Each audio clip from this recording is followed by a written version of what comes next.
Feliz Año Nuevo, primer estudio del año 2020. El año 2020. 2020. 20 sobre 20. Sí. Hay que escribir 20 sobre 20. Ya. Vamos Salió. vamos a orar. Pero ya está firmando ya. Señor, gracias por esta noche. Gracias por empezar este año estudiando tu palabra. Pedimos tu dirección, Señor, y tu bendición. En el nombre de Jesús. Amén. ¿Vas a usar el micrófono? Me olvidé. Año nuevo, todo nos olvidamos. Cerebro nuevo. Memoria nueva. Me olvidé Memoria la- reseteada. Me olvidé las luces también. Hasta este momento, La mesa, los 3 primeros capítulos de Juan, tenemos ya 136 páginas de los 3 primeros capítulos. Hoy día empezamos con el capítulo 4. El capítulo 4 tiene 2 historias interesantes. ¿Ustedes recuerdan? Estíralo para allá. ¿Lo está abriendo? Que para ubicar el brazo es muy complicado. Lo voy a dejar mejor. ¿No quieres almohada? Puede ser, ¿no? Pon un poquito ahí, mira. Sí, yo te traigo, pero tú se pone a hablar de esto. Oh, Hay una accidentada en el grupo.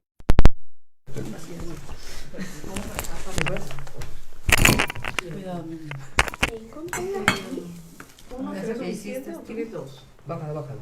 ¿A dónde? No. ¿Cómo? ¿Cómo te acomoda? Ah, sí. A ver, ahí está. ¿Ahí? ¿Verdad? ¿No se te va? No, está bien. Está bien. Bueno, yo les entregué esta hojita. No. Ah, yo la dejé a... Yo les entregué esta hojita En el mueble nomás. hace un tiempo atrás, Ah, un tiempo. porque el Evangelio de Juan tiene básicamente 6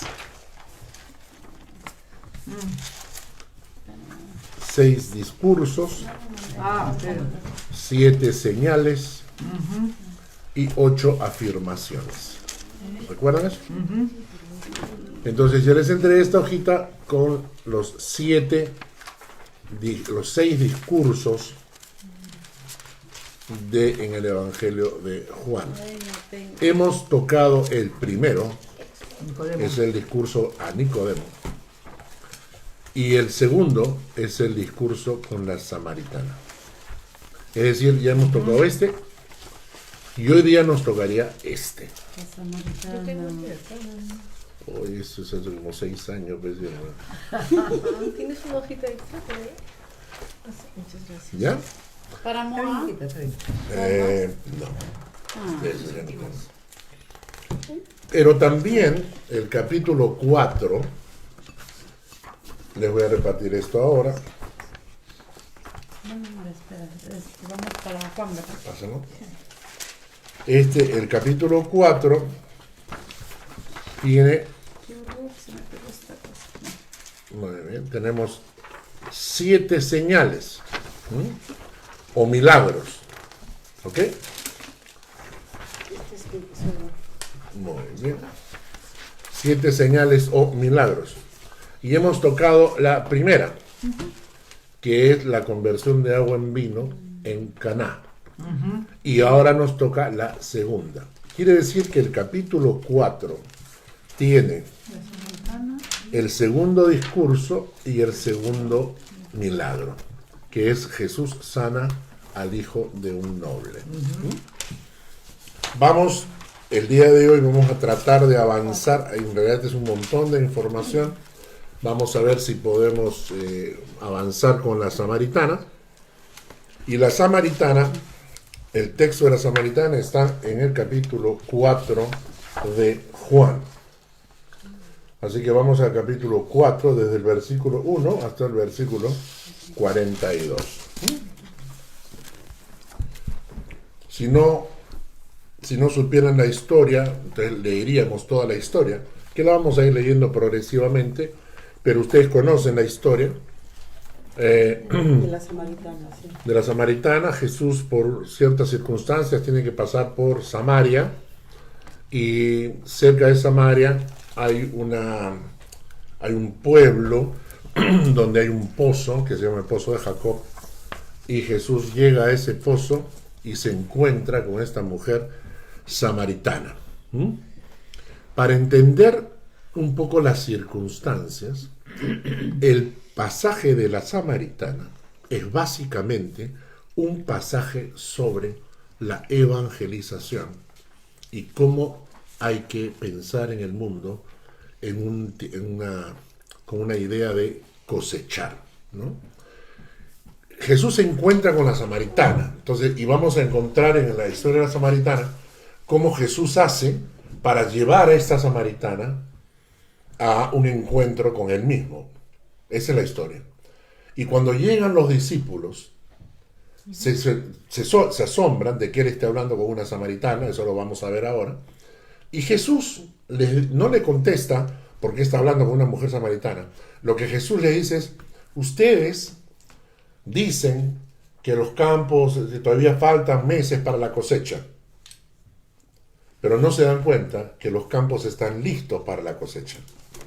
Está hablando espiritualmente. Entonces él está hablando, todo el pasaje de la samaritana tiene que ver con esto, con cosechar almas para el Señor. Ese es el tema principal que encierra toda la historia de la mujer samaritana. Cosechar almas para el Señor. Para entender la historia de la samaritana hay que comprender quién era ella. Y vamos a leer en primer lugar en el capítulo 4,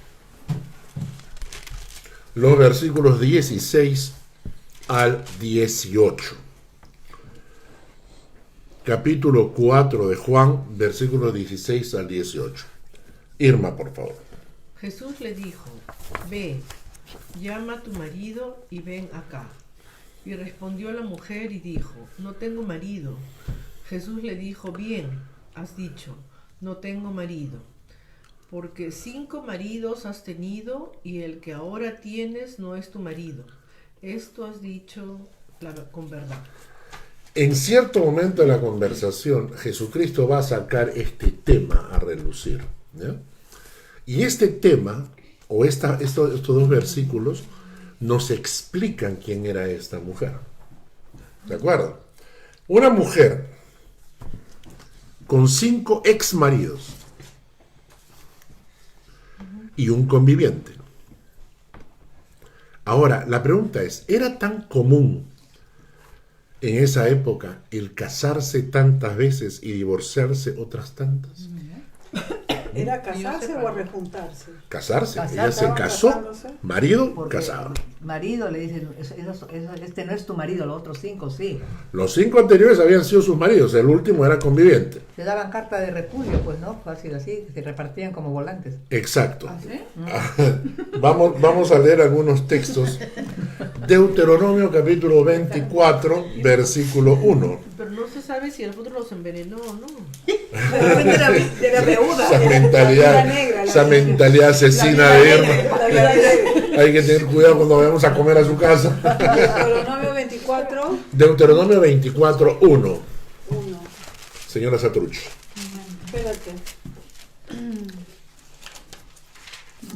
24. ¿no? 24, 1. Cuando alguno tomare mujer y se casare con ella, si no le agradare, por haber hallado en ella alguna cosa indecente, le escribirá carta de divorcio y se la entregará en su mano y la despedirá de su casa. Esta era la enseñanza. Ajá. Despedida. Esta era la enseñanza del Antiguo Testamento. O solamente hasta hoy día Muy trabajado. simple, ¿ah? No aprobó la prueba. Ni siquiera se llevaba el 50% de los bienes, nada. Cuando el hombre encontraba en ella algo que no le agradaba, Y si la mujer encontraba algo que no le agradaba a ella, no lo podía hacer tampoco. no. O sea, ahí entonces quiere decir que la habían votado 4 veces. O sea, no, 5 no, veces, no es que... 4 veces y, Claro. y el siguiente. Y entonces el hombre encontraba algo, pero según el texto tenía que ser una cosa indecente, ¿no? Ese era el objetivo inicial, era una cosa indecente.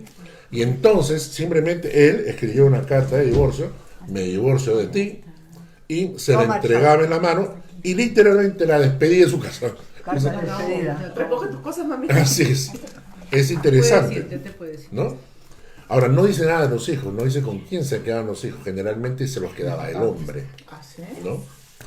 Cuando Mateo relata esto de Jesús, está en el capítulo 19, Mateo 19. Acá la historia de la gente que se acerca a hablar con Jesús. Y vamos a ver en qué se había convertido esto de la carta de divorcio.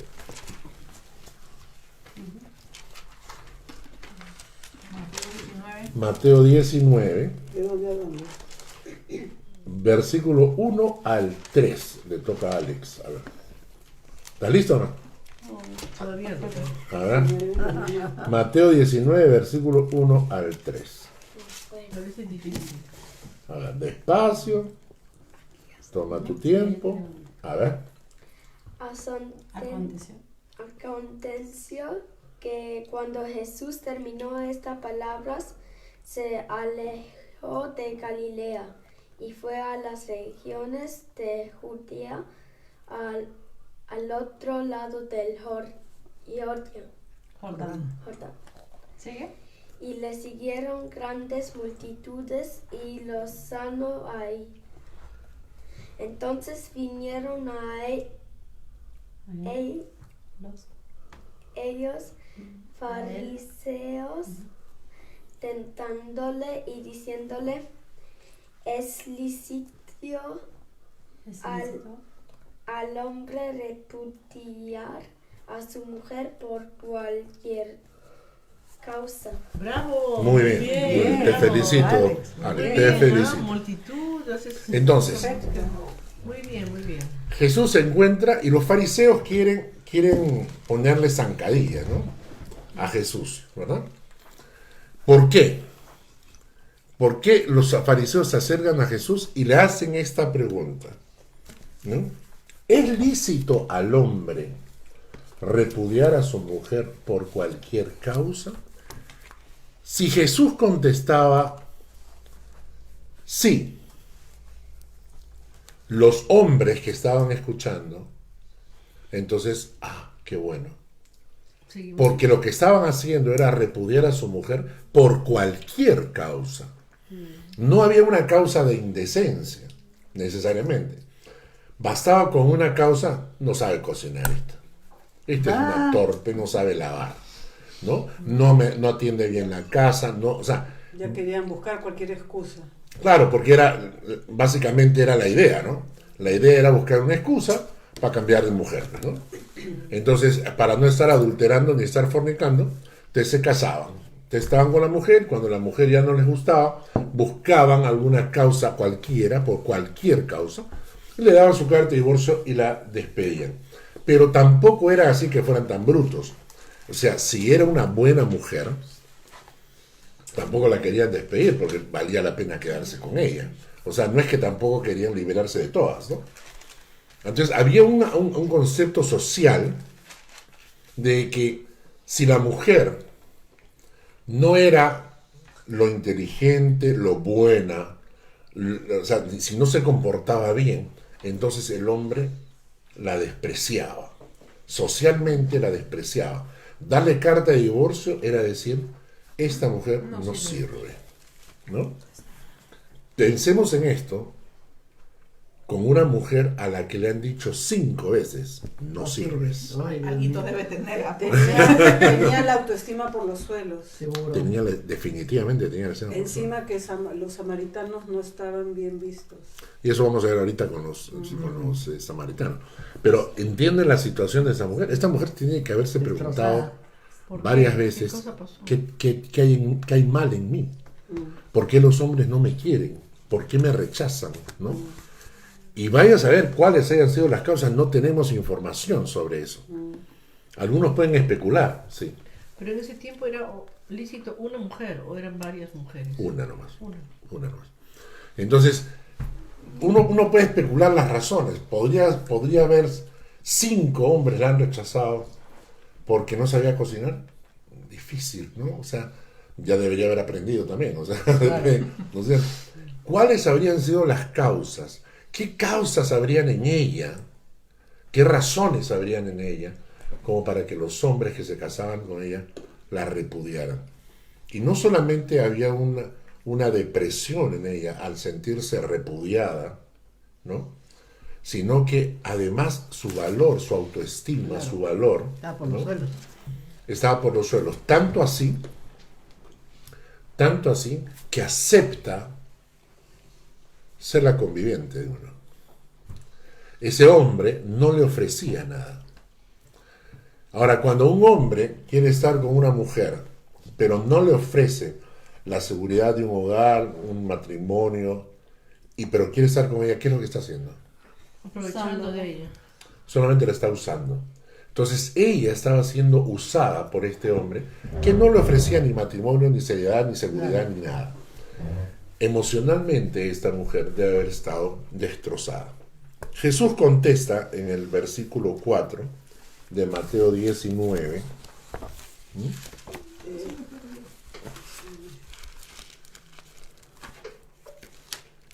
Del versículo 4 al versículo 10.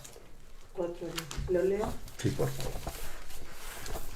Dice, él respondiendo les dijo, ¿no habéis leído que el que los hizo al principio, varón y hembra los hizo? Y dijo, por esto el hombre dejará padre y madre y se unirá a su mujer y los dos serán una sola carne. Así que no son ya más dos, sino una sola carne. Por tanto, lo que Dios juntó, no lo separe el hombre. Y le dijeron, ¿por qué pues mandó Moisés dar carta de divorcio y repudiarla? Y él les dijo, por la dureza de vuestro corazón, Moisés os permitió repudiar a vuestras mujeres, mas al principio no fue así. Y yo os digo que cualquiera que repudia a su mujer, salvo por causa de fornicación y se casa con otra, adultera, y el que se casa con la repudiada, adultera. Lo dijeron sus discípulos.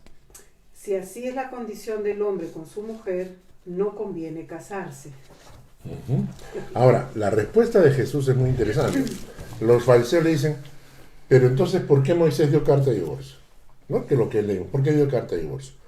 Y Jesús contesta una frase que es muy sabia. Dice, él le dijo, por la dureza de vuestro corazón. La razón o sea, repudiar a su mujer o separarse o divorciarse, etc., siempre llega a lo mismo. Hay dureza en el corazón de los cónyuges, o de algún cónyuge, por lo menos, ¿no? Hay esa dureza que son incapaces de ceder. O sea, dureza en el sentido de que, caramba, si mi matrimonio se está destruyendo, ¿qué puedo hacer para salvarlo? No me interesa. Que haga mi cónyuge todo lo que tiene que hacer. Pero si no lo hace, entonces me voy, pues la repudio, ¿no? ¿Por qué? Porque yo estoy acá para que me sirvan. Entonces la carta de divorcio que Moisés había dado, Jesús dice, esa carta de divorcio no era el plan original. Ese no es el plan original. Sino que la dureza del corazón del hombre hace que esa convivencia se vuelva imposible, ¿no es cierto? En un matrimonio, cuando llegamos a un punto en que analizamos siempre, naturalmente casos y casos, ¿no es cierto? Hay que analizar cada caso por separado. Pero cuando llegas a ese punto en que un matrimonio se divorcia, siempre vas a llegar al punto de que hay, por lo menos una de las partes, hay dureza en su corazón. Y esa dureza de su corazón no le permite ni aceptar, ni doblegarse, ni aprender, ni ceder, como para tratar de salvar el matrimonio. Primero lo orgullo, ¿no? Claro. Entonces Jesús dice, la dureza del corazón, esa es la razón. En el versículo 9 dice, y yo os digo que cualquiera que repudia a su mujer, salvo por causa de fornicación, salvo, ahí hay una razón, ¿no? La fornicación libera al otro cónyuge de la unión, porque él está, o sea, están rompiendo. Te dice, yo digo que cualquiera que repudia a su mujer, salvo por causa de fornicación, y se casa con otra, adultera. O sea, si tú repudias a tu mujer y no hay causa de fornicación, y te casas con otra, estás adulterando, porque no tienes derecho a divorciarte. La única razón es la causa de La fornicación. infidelidad, nada más. Y dice, y el que se casa con la repudiada también adultera. ¿Y por qué? Porque a la hora en que el hombre repudia a su mujer y no hay causa de fornicación, todavía están casados. Todavía están casados. Por eso delante de Dios no hay divorcio. Y entonces, delante de Dios, aunque la haya repudiado y no hay causa de fornicación, hay un vínculo. Y entonces, cualquiera de los dos que se juntan con otro está adulterando. Si un hombre repudia a su mujer y este hombre se junta con otro, con otra, entonces ya hay fornicación. Te estoy prestando atención porque quiero entender bien. Entonces ya hay fornicación. Recién entonces el otro cónyuge queda libre. Sí, ¿Cierto? así es. Ahora, lo más interesante de todo, para que entendamos lo que estaba pasando en esa época, es el versículo 10. ¿Quién dice esta frase? ¿Quién dice esta frase? Sus discípulos. Que eran hombres. Y le preguntan, si así es la condición del hombre con la mujer, no conviene casarse. ¿Para qué te vas a casar si no la puedes repudiar? O sea, la gente... Lo puedes devolver. Claro, no la puedes devolver. Si vas a comprar algo y ya no lo puedes devolver, pues mejor no compro. Me estoy metiendo en un problemón. ¿Para qué casarme? ¿No es cierto? Recuerden ustedes también que la mujer en aquella época valía menos que un caballo. Tú conseguías una mujer más barato. Menos que un caballo. Por eso que la mujer caminaba atrás y todo. La mujer no tenía derecho a preguntarle al hombre nada en la calle. Tenía que esperar a llegar a la casa. La hora para preguntarle al hombre era la hora de la cena, cuando comían. Tenía que pedirle permiso para preguntar. Él le daba permiso. Súper machismo. Y horrible, ¿no? cuando el hombre le daba permiso, ella podía preguntar. Pero eso no significa que él les respondiera. Podía dejar que ella preguntara y él no contestaba.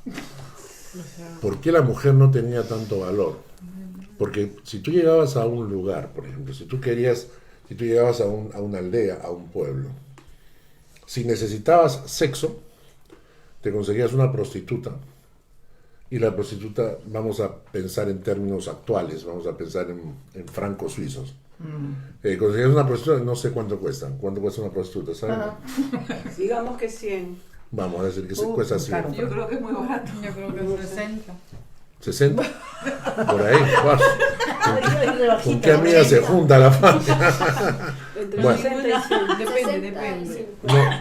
Pero más o menos por ahí, Bueno, supongo que sí, por ahí ya. debe estar. ¿Ya? 100, 200. Aunque dicen en películas que una prostituta, en un dicho eso de la caso cerrado, dice, una prostituta es más barata que una que no es prostituta. Sí, pues. Porque para llevársela a la cama tiene que comprarle Invitarla a comer, sacarla a pasear, pagar el cine. comprarle ropa cara y qué sé yo. Entonces una prostituta te salía más barato, 100 francos. Necesitabas a alguien que te cocine. Conseguías una sirvienta. Isabel Bracho dice 300 francos. Ah, sí. Entonces, De las finas. necesitabas comer. Te ibas a un restaurante. Un menú te cuesta 18 francos. ¿No? Necesitabas que te laven la ropa, te ibas a una lavandería. Pagabas 20, 30 francos. Ya con todo eso ya habías cubierto tus necesidades básicas. Pero si necesitabas ir a un pueblo y no tenías un caballo, nadie te prestaba un caballo. Claro, Si muy costoso. tenías que comprar un caballo, entonces un caballo te costaba muchísimo más. Por eso es que valoraban al caballo más que a una mujer, ¿no? Ahora, si ustedes están sentados acá y sienten la libertad que tienen para vivir y vestirse como son y las relaciones conyugales en el hogar han cambiado radicalmente, todo es exclusivamente por Jesucristo. Exacto. Él liberó. O sea, el que trajo la libertad a la mujer es Jesucristo. Así es. O sea, lo más absurdo es escuchar que el evangelio es machista. Es exactamente al revés. fue el Evangelio el que dio libertad a la mujer. Y la comparación es muy fácil cuando te vas a los países asiáticos o los países musulmanes. Árabes, sí. Ahí tú ves cómo se trata a la mujer, ¿no es cierto? Esta mujer, esta samaritana, entonces, de una u otra forma, no había podido satisfacer las necesidades de sus maridos, había sido repudiada, tenía una imagen ante los demás de inútil o de incapaz o de torpe, o que no servía para las labores del hogar, o de repente tenía algún defecto físico en su cuerpo, y entonces, ¿quién sabe qué hacía que esta mujer hubiera sido repudiada Pero 5 aún veces? así, 5 hombres y 6 con el último Sí. quisieron estar con ella. O sea, tenía sus galanes, ¿no? Algo, ¿no? Sería Debe bonita haber y sido bonita, a lo mejor era bonita y agraciada. en la práctica, en la vida del hogar ya era inútil. Tenía mal carácter. O Porque después 5 o Para- 6 para que hombres, 5 caigan es... claro, 5 hombres Porque quisieron después vivir con porque ella. por puro Algo tiene que haber aburrimiento tenido, después. ¿no? Cocinaba Y bien. ahí en ese tiempo se conocía todo, ¿no? Y O era sea, muy celosa. los hombres sabían que esta había sido Me está repudiada una vez, describiendo. 2 veces, 3 veces, ¿no? Ahora Muchas entendemos, posibilidades. y entonces ahora vamos a tratar de imaginar lo que está pasando. Cuando entremos en la historia, esa mujer destruida moralmente, socialmente y emocionalmente, estaba siendo usada por un tipo. Ella llega a ese pozo a sacar agua y Jesús la ve. Y Jesús sabe. Todo lo que había pasado. ¿No es cierto? Esa es la situación. Ahora, vamos a leer Juan desde el capítulo 4, versículos 1 al 3. Juan 4 del 1 al 3. ¿Otra vez? ¿Repetir Juan. otra vez? Juan 4 del 1 al Del 3. 1 al 3. Esa parte no hemos leído. No le hemos leído. Le Me toca a toca. mí. Del 1 al 3, ¿no? Cuando el Señor supo que los fariseos habían oído decir, Jesús hace y bautiza más discípulos que Juan, aunque en realidad Jesús no bautizaba sino sus discípulos, salió de Judea y se fue otra vez a Galilea. Claro, cuando estudiamos el capítulo 3, la segunda parte del capítulo 3, vimos que había un conflicto, ¿no? Que Jesús estaba en Judea bautizando cerca del río Jordán, y también por ahí cerca estaba Juan el Bautista. Y los discípulos de Juan el Bautista llegaron, y los fariseos que rodeaban a Juan el Bautista también llegaron, y le dijeron a Juan el Bautista, ¿qué pasa? Ese que tú bautizaste, que se llama Jesús, está al otro lado bautizando también, ¿no? Como si hubiera una competencia. Y entonces el texto nos dice que cuando Jesús escuchó eso, entonces ¿qué hizo? Decidió irse a Galilea otra vez. ¿Por qué? ¿Por qué el texto dice cuando el Señor entendió que los fariseos habían oído decir Jesús hace y bautiza más discípulos que Juan, entonces salió de Judea y se fue otra vez a Galilea? ¿Qué motivo sería? No sé. ¿Quién estaba en Galilea? Nadie es en especial. O sea, se enojó y se fue. No se enojó, No. sino que no para quiso hacerle no problemas a levantar Juan. polémica. No quiso competir con Juan. Juan todavía tenía un ministerio. Claro, no quiso Y dejarlo entonces, ahí en el aire. la gente estaba utilizando la presencia de Jesús para confrontar a Juan el Bautista. Y Jesús ahora dijo, no, está loco, o sea, vamos a dejarlo trabajar tranquilo. Nosotros nos vamos para Galilea, ¿no? Ahora, miren este mapa. Este es Judea y este es Galilea. Y tenía que pasar por Samaria.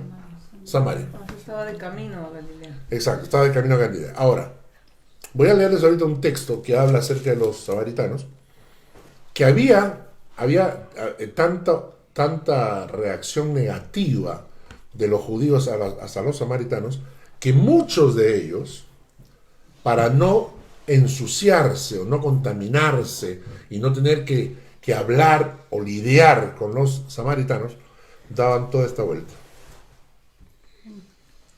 para no tocar Samaria. ¿Sí? Pero Jesús agarra y se va de frente, y entonces tiene que pasar por Samaria. Vamos a leer versículos 4 al 6 de Juan. Juan capítulo 4, versículos 4 al 6. Y le era necesario pasar por Samaria. Vino pues a una ciudad de Samaria llamada Sicar, junto a la heredad que Jacob dio a su hijo José.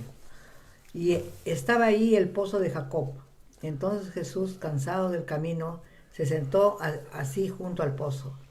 Era como la hora sexta. Y el versículo 8, léelo también. Pues sus discípulos habían ido a la ciudad a comprar de comer. La hora sexta equivale a mediodía, ¿no? Era la hora del almuerzo. Y en primer lugar, este pasaje, el apóstol Juan nos muestra la humanidad de Jesús, ¿no? Nos dice cosas como Estaba cansado. cansado del camino, Con ganas de hambrientito también. hambriento con su hambrecito, porque sus discípulos, dicen en el versículo 8, habían ido a comprar de comer. Y cuando él ve a la mujer samaritana, ¿qué le pide? Agua, porque tenía sed. Cansado, hambriento y sediento. Exacto. Cansado, hambriento y sediento. Y eso nos hace entender la humanidad de Jesús. Jesucristo estuvo acá en la tierra y pasó por todas nuestras necesidades, ¿no? Es decir, Jesucristo tenía que bañarse, tenía que ir al baño, tenía, o sea, todo lo normal de un ser humano. ¿De acuerdo?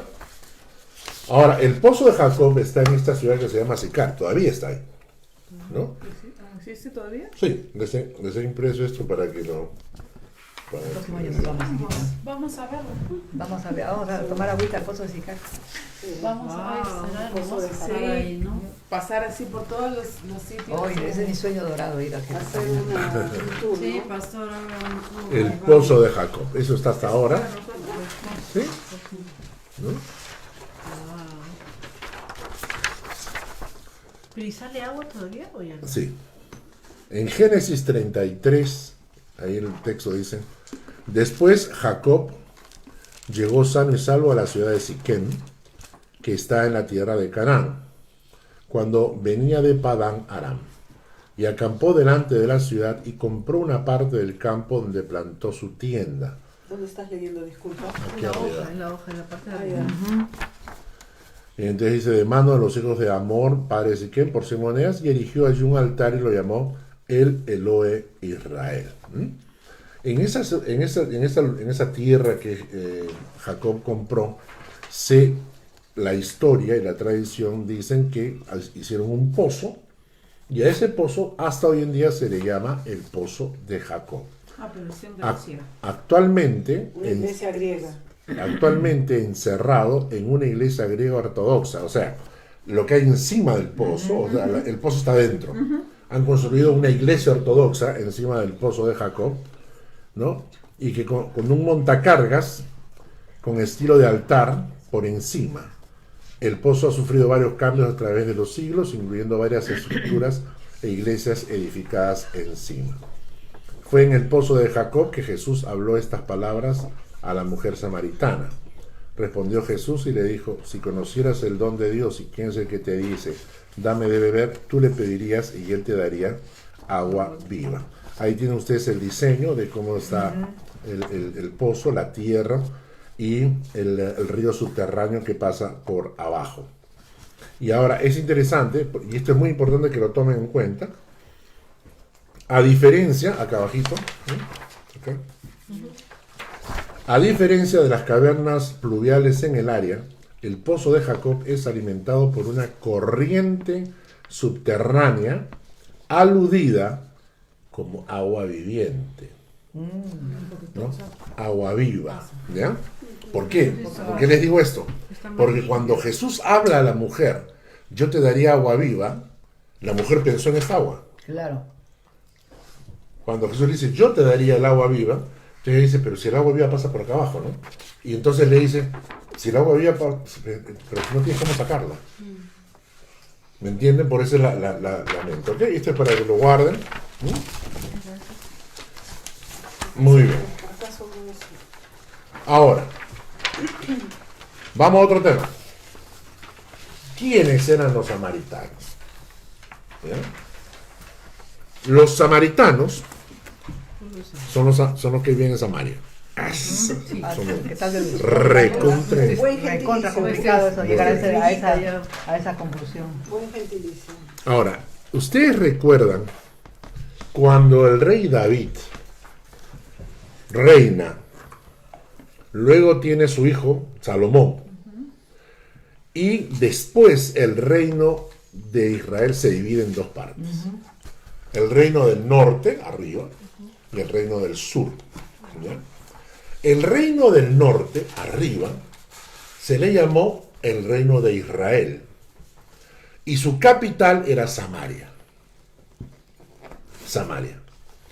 Y el reino del sur, el reino de abajo, se le llamó el reino de Judá. ¿De acuerdo? Y así estos dos reinos, que en realidad solamente era Israel, pero se dividieron en dos reinos, el reino de Israel, que abarcaba a 11 tribus, o 10 tribus, y Judá era una tribu aparte, y los levitas que no tenían tierra, que estaban mezclados. Entonces, estas 10 tribus de Israel forman el reino de Israel, y abajo, el reino del sur, es el reino de Judá. Cuando viene el imperio asirio conquista el reino de Israel, el reino del norte, lo conquista. ¿De acuerdo? Sobrevive el reino del sur, el reino de Judá, cuya capital es Jerusalén. ¿De acuerdo? O sea, Samaria arriba, Jerusalén abajo. Viene el imperio asirio y conquista el reino del norte. Y recién 100 años después viene Nabucodonosor de Babilonia y conquista el reino del sur, de abajo. ¿Por qué? Porque desde que conquistaron los asirios al reino del norte, ¿qué hacían los asirios? Para que la tierra no se les levantara. Es decir, cuando conquistaban un reino, esa gente quería de todas maneras recuperar su identidad. Quería ser libre. Muchos escapaban, y muchos escaparon abajo, al reino de Judá. Por eso es que nosotros llamamos a los judíos. Quedó con el nombre de los judíos por lo de Judá, ¿no? Claro. ¿Muy bien? Pero los de arriba, los de Israel, muchos escaparon. Y los que no escapaban, ¿qué hacían los conquistadores? Agarraban a toda la gente, importantes, gobernantes, cultos, estudiosos, a toda esa gente, y se las llevaban y lo distribuyeran en todo su imperio. Y luego de su imperio Lo devolvían. les traían gente de su imperio para que se quedaran en Samaria y les regalaban tierras. Hacían O sea, un trueque. Digamos que un país, Alemania, viene y conquista Suiza, y entonces agarran a los suizos, los sacan y los comienzan a distribuir en toda Europa. Entonces mandan suizos a Checoslovaquia, Yugoslavia, y luego traen de su gente y las meten a Suiza. Entonces, ¿qué ocurría? La identidad del país se perdía. Los asirios hicieron eso. ¿Ya? Los de Judá duraron 100 años más. Entonces los de Judá, después con el tiempo, comenzaron a decir que los habitantes de Samaria no eran judíos. Que los habitantes de Samaria eran los asirios que se habían venido a meter en esa tierra y que después se habían mezclado con otros judíos, con otros israelitas que estaban por ahí, y que lo que había ahí en Samaria, eso no era. Nabucodonosor hizo lo mismo con Judá. Se llevó a Daniel, se llevó a toda esa gente. Pero ellos dicen que después esa misma gente del exilio retornó con Esdras y Nehemías. Entonces el problema era ese. El problema era que los que vivían en la parte de Jerusalén, los que vivían en la parte de Judea, ¿no? Sí se consideraban... Ellos eran los Ellos eran, Ellos pero los eran. demás... ya. Y estos que están arriba, ellos ¿no? eran el original, los demás eran las Y copias. los samaritanos son una mezcla, no son de los nuestros. Los ¿verdad? suizos. Como los suizos Los acá más o suizos y menos. nosotros. Entonces esa gente, Como los americanos también, los españoles y los criollos y todo. ¿no? Entonces Samaria era la capital de Israel, el reino del norte, ¿no? Fue destruida en el 722. Los asirios deportaron a cerca de 30.000 personas. En ese tiempo eran un montón de gente, ¿no? Y trajeron personas de su reino para que vivieran ahí, ¿no? Hasta hoy en día los samaritanos insisten en decir que son descendientes de Israel, descendientes israelitas. Y ahora existe Cuando en como que realidad nombre son de Samaria.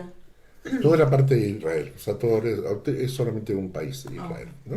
Pero se Pero- mantiene la zona al norte. Sí, se mantienen en la La el rivalidad, corazoncito, ¿no? claro.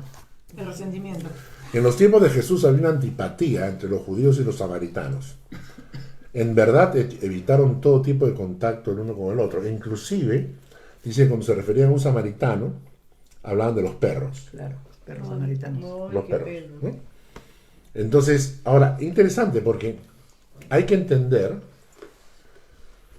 que esa situación social y cultural no fue en absoluto un problema para Jesús a la hora de evangelizar. Claro. Y rompió todos los esquemas. Y por eso cuando llegan sus discípulos le dicen, ¿qué haces hablando con una mujer samaritana? ¿No? ¿No? ¿Por qué? Porque no solamente era samaritana, también era mujer. Mujer y encima samaritana. Mujer samaritana, No sé qué cosa cosa era era peor peor en en esa esa época. repudiada 5 veces Menos que un y caballo. conviviente. Ni siquiera hablaba con el caballo. ¿No? Pero interesante, o sea, mira y Jesús sabe que la mujer que tiene ayer antes eso. Es una mujer a la cual el hombre no le hablaba, es una samaritana que los judíos rechazaban, y además era una mujer repudiada 5 veces y viviendo Ahí en se cumple lo que fornicación. se dice que Jesús vino a buscar lo débil, O lo perdido. inútil del mundo, lo perdido. Exacto. Él se fue al fondo de la escala social, al fondo. Y ahí predicó. Sí, sí, sí. ¿no? Dicen que los judíos, cuando hablan de los samaritanos, hablan como extranjeros, ¿no? Y es interesante. Otro acento tendríamos. pues. Otro dialecto. No, claro, la forma de hablar también era diferente, ¿no? Claro. Porque era una mezcla, eran realmente una mezcla, ¿no? Es interesante porque Jesús aquí nos está mostrando, en cierta manera, no sé si era una forma irónica o una forma así como para patearlos, porque por la historia, por ejemplo, del buen samaritano. El hombre que está caído, pasa el sacerdote, pasan todos los levitas, Ah, sí, sí, sí. y sí, no, sí. y no Nadie lo le ayuda. Dejarlo Pero bien. el samaritano ayudó. sea, O sea, esa El gente Señor que la quiso gente devolverle de alguna repudia. forma la dignidad y darles Exactamente. en el ¿no? mero orgullo a nosotros, ¿no? Muy bien. Ahora, los samaritanos también habían desarrollado su propia versión de la Torá, de la ley hebrea, ¿no? Para reflejar su versión de la historia. En esa ley, ellos querían demostrar que ellos eran israelitas, ¿no? Y es interesante también que cuando Jesús está para ascender a los cielos, le dice a los discípulos, esperen a que venga el Espíritu Santo y recibiréis poder y me seréis testigos en Judea y en Samaria y hasta lo último de la tierra. O sea, esa frase, me seréis testigos en Judea, era lógico para los discípulos que todos eran judíos. En ese momento los judíos entendieron, claro, hay que dar testimonio en Judea. Cuando les dice, y en Samaria, Ahí les tocó. Nada de discriminaciones, nada. exacto, les está diciendo, van a tener que romper sus Prejuicios. barreras y sus prejuicios culturales, Paradigmas. porque tienen que dar testimonio en Judea y en Samaria hasta lo último de la de la tierra. Y eso es lo que los discípulos hicieron, porque en el libro de los Hechos vemos ya a Pedro, a Juan, a Felipe predicando en Samaria y en toda la zona, ¿no es cierto? Estos eran los samaritanos. Ahora ya entendemos la situación de la mujer, ya entendemos la situación con los samaritanos, ¿ok? Vamos avanzando entonces. Versículos 7 al 9.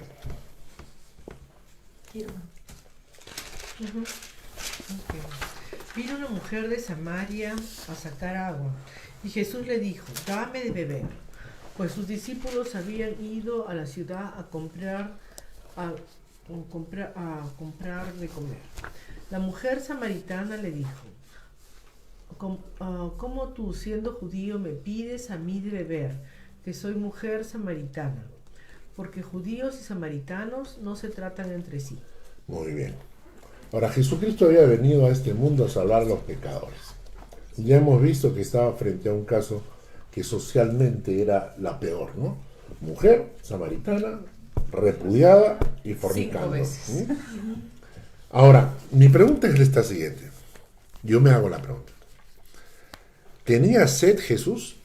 Sí. ¿O era un pretexto?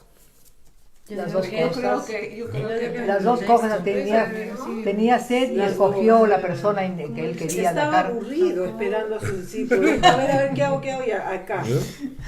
No. Esto es interesante, ¿no? Estaba Mató a un aburrido. pájaro con un tiro. Dos pájaros de un tiro. Probablemente tenía sed. Mediodía han estado caminando, no tenían agua, probablemente tenía sed. Claro. Pero tenía infinidad de posibilidades Él de escogió conseguir a agua sabiendas. y no necesariamente acercarse a esa mujer, rompiendo todas las leyes, ¿no es cierto? Entonces yo lo que pienso en esto es que más que un pretexto, creo que Jesús está creando una oportunidad. Él está creando una oportunidad. Él tenía sed de verdad, pero esto era una buena oportunidad Para evangelizar. Entonces Él crea, Él produce esta oportunidad de acercarse a esta mujer. Nosotros los cristianos en las iglesias muchas veces nos hemos acostumbrado a que esperamos la oportunidad circunstancial, sobrenatural, que Dios nos ponga en el camino para hablar con alguien. ¿No es cierto? Es decir, ¿a quién le hablamos? A veces tenemos miedo, tenemos vergüenza, no tenemos el valor o lo que fuese, ¿no? Pero entonces, si la palabra dice que tenemos que llevar el evangelio a toda criatura, nosotros a veces en las iglesias lo que hacemos es esperar que venga la oportunidad, esperar que llegue la oportunidad. Y Jesucristo aquí lo que está haciendo es, Él está creando la oportunidad para poder hablar a ese corazón que estaba quebrantado, ¿no? Porque esa mujer realmente necesitaba de Dios. Y acá yo quería discutir, que conversemos, por ejemplo, hagamos una lista de situaciones donde podemos crear una oportunidad de evangelizar. Una reunión, así como una Reunión de amigos. bingo o tómbola, entonces invitar a más gente de todo tipo y conversar de pronto Claro. acerca de la palabra. ¿Ya? ¿Qué más? Por ejemplo, a mí me pasó en el hospital que estaba ahí y entonces yo quería mi Biblia. Yo la podía haber sacado la Biblia de la mesa de noche. Pero la chica que me atendía, muy amable, le pedí que me sacara la Biblia. Entonces, ¿Biblia? Me dijo, ¿usted lee la Biblia? Le dije, sí. ¿Con la Pero no brasileña? la vi- No, con la chica, la otra, la suicita. Entonces, ¿Que hablaba español? no, Hablaste así en tu... mi idioma, así, medio inglés, medio alemán, medio Ya. cualquier cosa. Pero me entendió. Así que me dijo, ¿usted lee la Biblia? Le dije, sí, yo leo la Biblia. Le digo, ¿tú no? Y me dijo, no. Le digo, ¿no vas a la iglesia? No, sí soy católica, me dijo, pero no voy a la iglesia.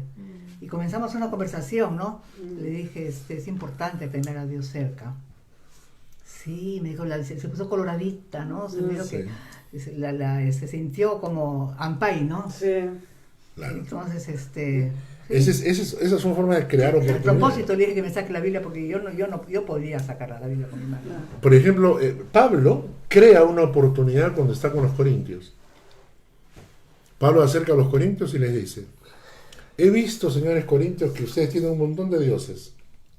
Claro. Y hay uno para el Dios desconocido. De este les vengo a hablar. O sea, realmente tomó las circunstancias, ¿no? Yo estaba tratando de pensar, y es que, o sea, o lo hacemos o porque tenemos miedo, o no sé por qué. Pero recuerdo haber leído alguna vez un libro de un hombre que viajaba mucho, tenía esa costumbre. Se sentaba y cuando el avión despegaba, volteaba al que estaba a su costado y le decía: tengo pánico a volar.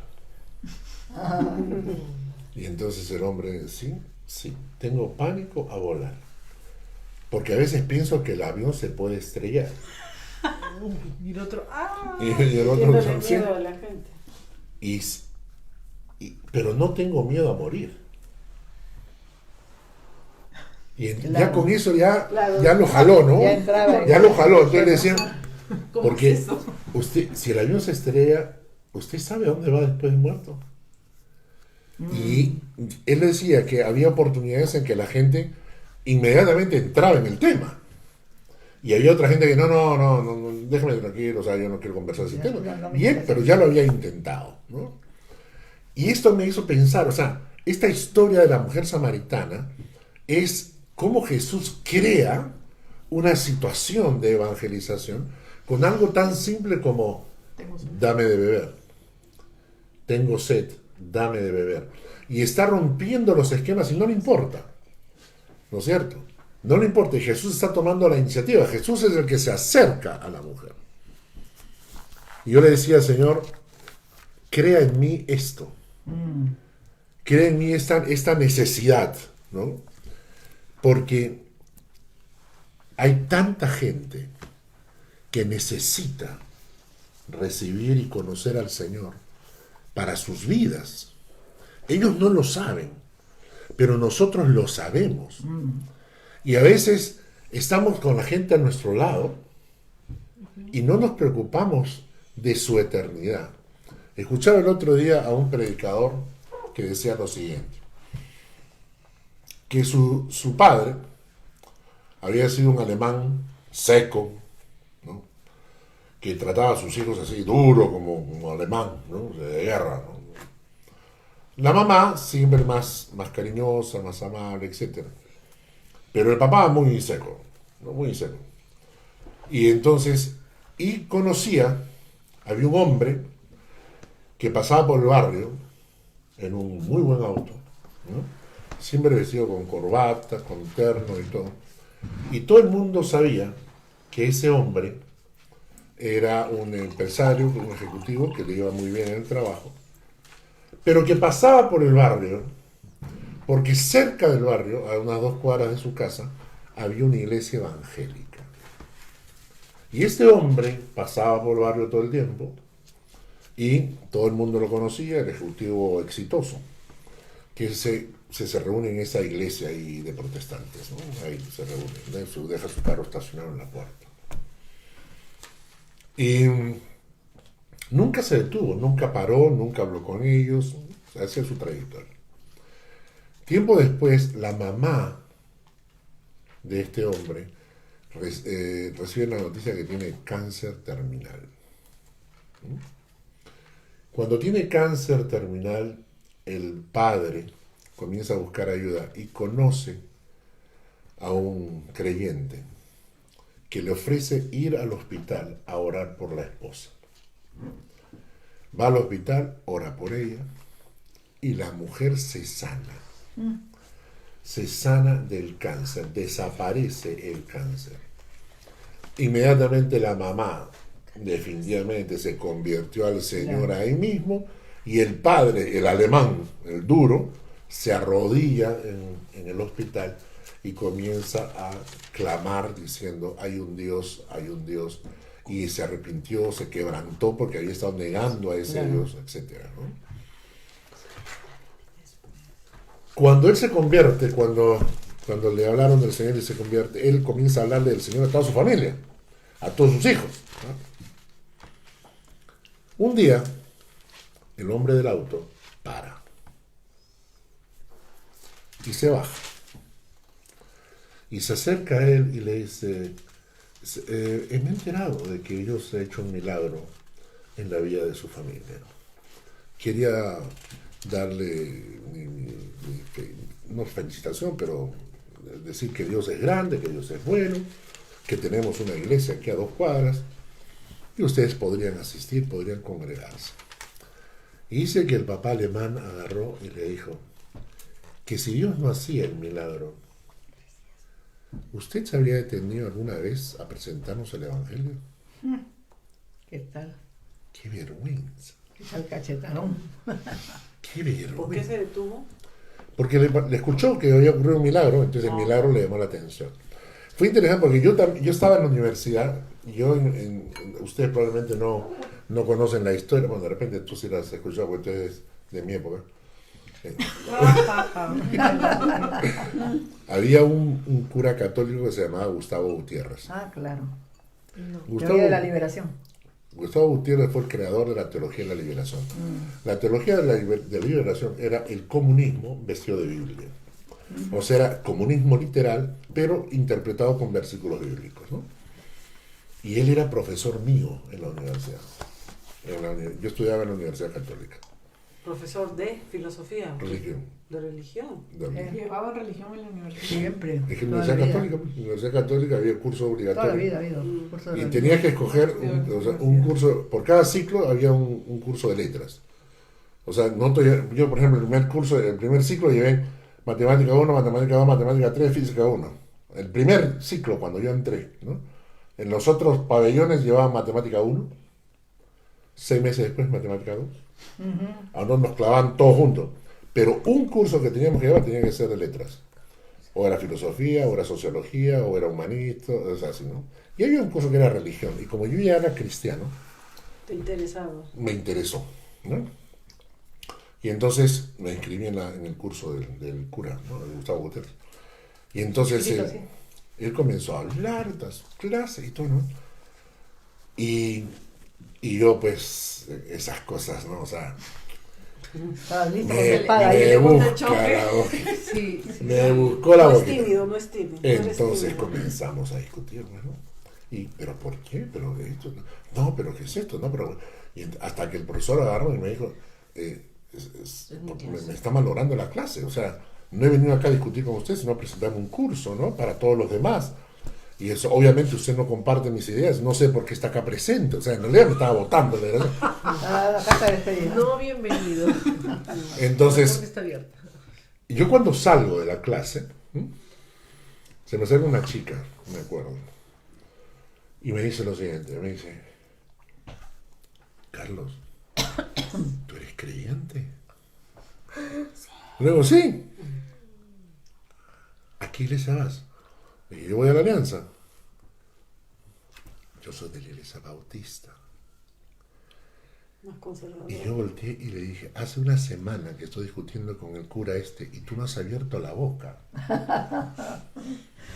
Y entonces, esas cosas ocurren. O sea, la gente a veces tiene miedo de Qué hablar. vergüenza de que las vayan a señalar, que vayan Bueno, a marcarlas como algún... la primera cosa que estamos aprendiendo en la historia de la mujer samaritana es que Jesús va a crear una oportunidad para evangelizar, porque hay gente que necesita del Señor y nosotros nos estamos callando la verdad.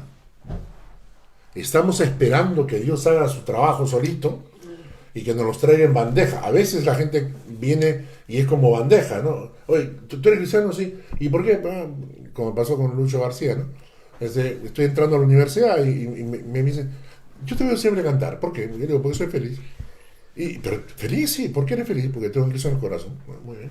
¿Y yo puedo tenerlo? Sí, también. ¿Y qué hago? ¿Orar? ¿Podemos orar? Sí, orar. Y se convirtió. O sea, hay un ahora es pastor, ¿no? Facilito. Papaya, así, mango con Ya papaya. estaba... Pero eso es porque el Espíritu Santo estuvo trabajando en su corazón. Pero acá lo que Jesús hace es, ve las circunstancias y dice, ¿qué puedo hacer? Yo puedo, por ejemplo, organizar una reunión en mi casa. Y lo hacen, por ejemplo, las vendedoras de cosméticos. Ah, sí. Claro, Hacen un lonchecito en la casa y tú vas ahí, te presentan el video y te sacan todos los menjunjes ahí y las mujeres empiezan a pintar, a arreglar y van comprando y no tienen vergüenza de hacerlo. Nosotros podríamos organizar reuniones de esas en casa. ¿Cómo? Es fácil. Voy a organizar una reunión en esa reunión voy a invitar a una pareja de cristianos, ¿no? O alguien que yo sé que puede conversar, y voy a invitar a una pareja no cristiana. Y entonces estamos comiendo, pero, ¿no? Entonces estamos en la reunión y entonces dejamos que la conversación, porque a la hora de la hora el evangelismo o hablar del Señor para nosotros es como la tos, no lo puedes detener. Es decir, se te sale. Y al toque ya estás hablando del Señor. En el avión, en el tren, tomando actitudes que la gente te diferencie y te diga, caramba, ¿no? Eso me pasó con Julia Rúos. Teníamos una reunión con Julia Rúos en Arao para conversar de algunas cosas y nos metimos ahí a tomar un café. Y entonces compré un chocolate y a la chica que nos estaba atendiendo se lo regalé. Dije, este chocolate es para ti. ¿No? Y me dijo, sí, ¿por qué? Le dijo, para alegrarte el día porque Dios te ama. Ay, no sé. Y listo. Cuando de repente llegó una chica que venía a la iglesia, una brasilera, me saluda todo y le dice a la chica, él es el pastor de la iglesia. Entonces, ya con eso tú pusiste un puente, ¿no es cierto? O sea, de alguna manera creaste una oportunidad para que la gente en algún momento pueda buscar al Señor. Jesucristo está creando una oportunidad de evangelización. El otro día estamos almorzando con Beno y Mari, y Lucita se levantó para ir al baño, y la chica que nos atendió, una chiquita jovencita, ¿no? De Eritrea, ¿no? Ellos tienen un color de piel bien oscurito, ¿no? Pero tenía unos ojazos la chica, pero unos ojazos preciosos, redondos. Y entonces estábamos conversando con el Beno, y el Beno me dice, ¿has visto los ojos de las chiquitas? Le digo, están lindísimos, ¿no? Y Mari, que es la esposa de Beno, ahora me dice, qué bonita, o sea, sus ojos son, ¿no? Cuando vino una chica, ya para atendernos, le dije, ¿sabes que los tres estamos hablando de qué bonitos ojos tienes? ¿No? Y la chiquita de marrón se puso morada, pero como era negrita, se puso rojita así, ¿no? En ese momento nosotros podíamos haberle dado o un folleto que no lo teníamos o algo, pero hubiéramos hecho un puente. Entonces Jesús lo que está haciendo con la mujer samaritana es crear una oportunidad. ¿Ok? Seguimos. Versículos 10 al 12.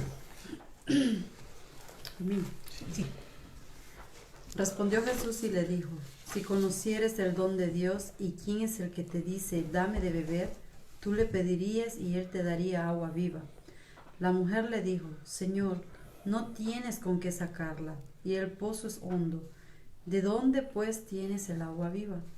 ¿Acaso eres tú mayor que nuestro padre Jacob, que nos dio este pozo, del cual bebieron él, sus hijos y sus ganados? ¿Sigo? Hasta el versículo 12. Perdón. ¿Ok? Ahora, recuerden ustedes que los samaritanos hablaban del agua del pozo como el agua viviente, ¿no? La samaritana no entendió todavía, ¿no?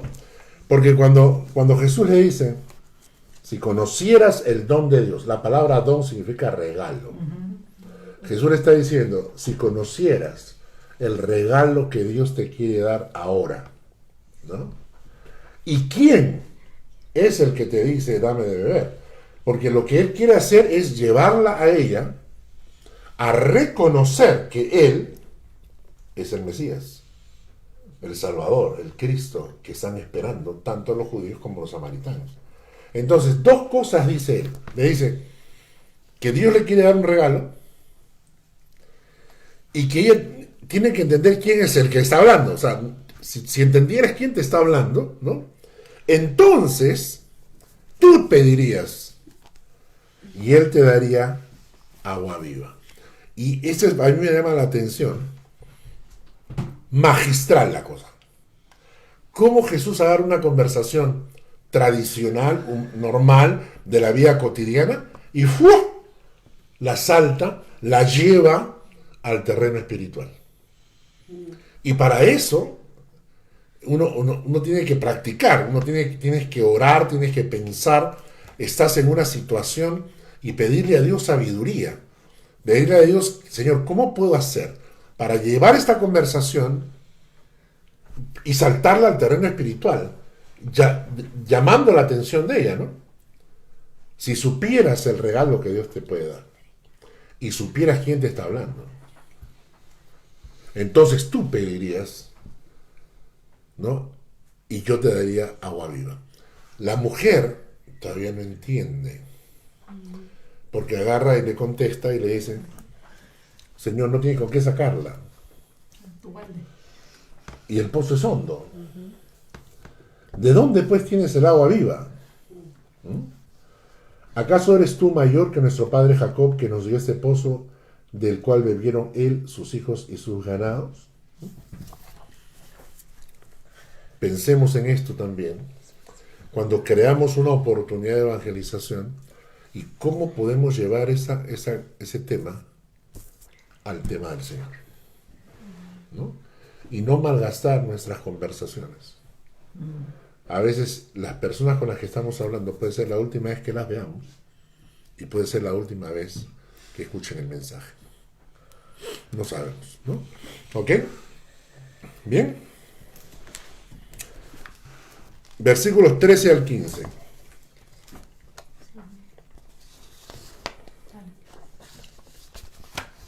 Respondió Jesús y le dijo, cualquiera que bebiere de esta agua volverá a tener sed, mas el que bebiere del agua que yo le daré no tendrá sed jamás, sino que el agua que yo le daré será en él una fuente de agua que salte para vida eterna. La mujer le dijo, Señor, dame esa agua para que no tenga yo sed, ni venga aquí a sacarla. No. Empezamos diciendo que Jesús le aclara que no se trata de esta agua, ¿no? Jesús le dice, cualquiera que bebiere de esta agua volverá a tener sed, ¿no? O sea, ella está pensando en esta agua, pero dice, no, aguanta. Yo no te estoy hablando de esa agua, sino te estoy hablando del agua que yo le daré. Y cuando yo le doy esa agua, no tendrá sed jamás. O sea, Jesús ya no está hablando del agua física, no está hablando de la sed del sed cuerpo, espiritual, sino de la sed espiritual. Yo le daré, no tendrá sed jamás, sino que el agua que yo le daré será en él una fuente de agua que salte para vida eterna. Y aquí vienen varias preguntas. ¿De qué está hablando? ¿Por qué utiliza la ilustración del agua? Espíritu Santo. ¿Qué hace el agua? ¿No? ¿Qué hace el agua? ¿Cuáles son los efectos del agua? ¿Para qué sirve el agua? ¿Por qué Jesús habla de una fuente de agua? ¿Habla la Biblia en otros versículos sobre esto? Sí. Hay varios versículos que hablan de Dios como nuestra fuente de agua. El agua también cumple una función de satisfacer nuestras necesidades. Hay tres cosas básicamente. Primero, el agua es vida. Nosotros somos 75% agua. Nuestro cuerpo es 75% agua. Y sin agua no hay vida biológica, no hay vida marítima, no hay animales, no hay plantas, no hay nada. El agua es vida, en primer lugar. Segundo, el agua limpia, ¿no? El agua sirve para limpiar. La tercera cosa es que el agua satisface necesidades. No hay una necesidad tan grande como cuando tenemos sed. Yo ahora estoy usando esta máquina de la apnea y le han puesto todos los aparatos con agua, sin agua, con todos los tubitos. Pero yo puntualmente después de 3 horas y media me levanto con toda la boca seca. Pero como estoy respirando, entonces me levanto, me siento, tomo agua, me vuelvo a poner la máscara y sigo durmiendo, ¿no? Y no hay mayor cosa que esa. El placer de sentir como el agua te satisface, ¿no? Mucho tiempo atrás teníamos un tío que era muy aventurero, entonces organizaron un paseo a la playa con toda la familia. Entonces llegaron como 2, 3 tíos, cada uno con su auto, y nos subimos a la camioneta. Mi abuela había preparado toda la comida, ¿no? Entonces, Rico, rico. y nos fuimos con mis tíos. Y mi tío, que era pescador, de hobby, se metió por unos cerros y al final salimos a una playa donde no había un alma. Era la playa para nosotros solos. Éramos como 20 personas, de los cuales pues éramos por lo menos unos 8 o 10 niños. Y el resto eran los tíos, etc. Y bueno, comenzamos a bajar las cosas. Cuando bajamos, llegamos como a las 9:30 de la mañana. Y mientras mis tíos se preparaban para ir a pescar y todo, nosotros sacamos las cosas para comer. Y preguntaron, ¿y el bidón de agua? Nadie había traído el bidón de agua. Ni siquiera gaseosa, así. Y estábamos en el fondo de la nada. Dios, no puede sobrevivir. ¿Y qué íbamos a comer? Mi abuela había preparado... Arroz con pollo. Tallarines. Sopa. no, Con el ají. me había preparado sus frijoles, el arroz, y mis tíos se pusieron a pescar y comenzaron a hacer el pescado a la parrilla. Entonces, tu arroz con tus frijoles, con tu cebollita, con tu pescadito frito, y sin agua. Ay, no pasaba. Mira, eran las 5 de la tarde. Toda la gente Y pensaba. nosotros estábamos con los labios resecos. así. Y el mar haciendo su favor. Y todavía el mar salado y el sol. Y salimos de la playa y llegamos a Punta Negra, me acuerdo. Y cuando llegamos a Punta Negra, la primera tienda paramos y fuimos a tomar agua, o a tomar gaseosa, lo que fuese. Es que el agua, cuando tienes esa sed, te llena una necesidad básica. Entonces, es vida, Limpia. es vida limpia, llena de necesidades. Y Jesús está hablando de este tema, pero hay un montón de versículos bíblicos que nos hablan de esto, ¿no? Que lo vamos a ver ya la próxima semana, ¿no? ¿De acuerdo? Ya pasa 1:15. Es lo mismo como yo compré un pollo con mi amiga, llegamos y lo primerito que ordenamos es bebida. Es que no hay nada más Y rico que después tomar el algo pollo así. ya no lo queríamos. Claro. Estábamos tan llenas de la agua, de la bebida, que ya no queríamos el pollo. Increíble. No, este es... Claro. Esto no me agüita. Si se toma Agüita, mucha agüita. agua, ya no quiere comer. Exacto, se llena. Te llenas con agua. Sí. No, pero a mí pues, esta agua me gusta. Si mucho. comes, si Ay, comes oramos mucho, para le cortar. quieres. Sí, Más agua. vamos a orar para terminar. Señor, gracias por esta noche. Y gracias por lo que hemos aprendido. Guía nuestros pensamientos y pon en nosotros, oh Dios, esta pasión por llegar a estas almas y compartir con ellos el mensaje de salvación.